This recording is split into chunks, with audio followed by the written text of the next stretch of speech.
Isang nurse guys, sinaksak ng 6 times dito sa US, sa labas mismo ng emergency room. And ito po nangyari dito sa place namin na sa Louisville, sa Jewish Hospital. So for me, sabi ko, kawawa naman yung nurse.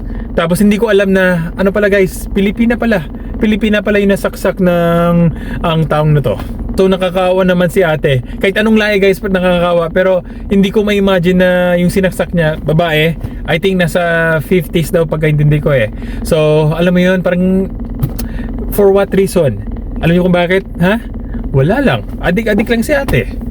Diba? So nakakadismaya maging nurse sa ganitong panahon guys, kung saan alam mo yun na minsan gusto mo mag-care sa isang tao pero magiging paranoid ka sa mga ganitong lasing sitwasyon, di ba? So it really sucks. Buti na lang guys nung nasaksak siya or na-cut siya guys, a non-life threatening injuries daw. So survive naman si ate, pero of course kay sino matutrauma, di ba? So I think nakalive siya. Yung Jewish hospital kasi guys, nasa sentro yan ng downtown namin. And usually kahit sa mga city areas kung downtown, medyo magulo dyan eh. Maraming mga homeless, maraming mga krimen, nasa malapit yan ng downtown usually. So